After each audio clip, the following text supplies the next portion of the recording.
Meus amados irmãos, graça e paz. Eu quero ler Marcos capítulo 1, verso 1, que diz: Princípio do Evangelho de Jesus Cristo, o Filho de Deus. Queridos, eu quero falar sobre o suficiente Salvador.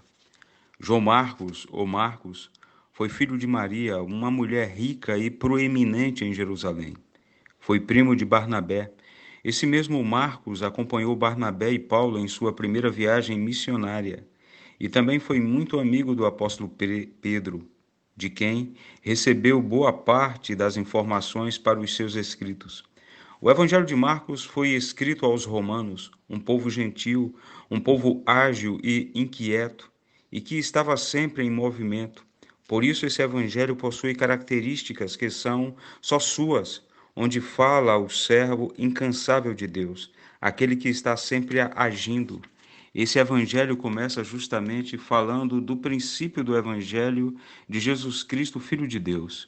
Não há genealogia aqui, pois não importa nesse presente momento tal relato para aquele povo, mas ele apresenta de cara, na abertura do seu evangelho, Jesus Cristo, o servo em movimento, o Filho de Deus que salva e liberta.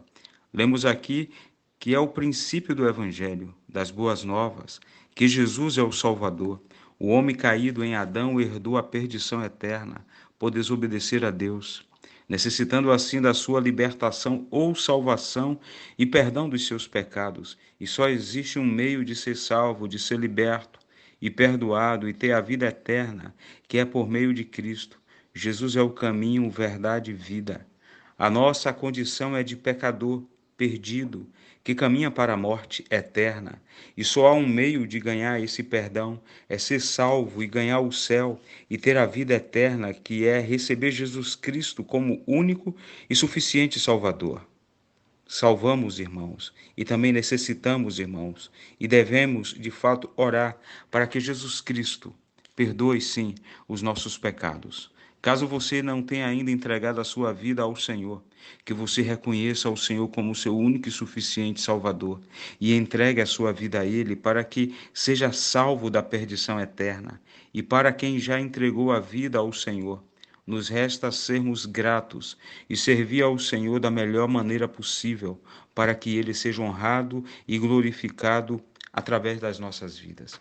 Eu quero orar com você nesse instante. Deus ajuda-nos, Pai. Ajuda-nos a reconhecermos o Senhor de fato como único, suficiente Salvador. Aqueles que ainda não te conhecem, Deus, que possam ter o privilégio de por ti serem tocados. Eu te peço isso em nome de Jesus. Quero dizer seu desejo do pastor Marcos Limeira. Amém.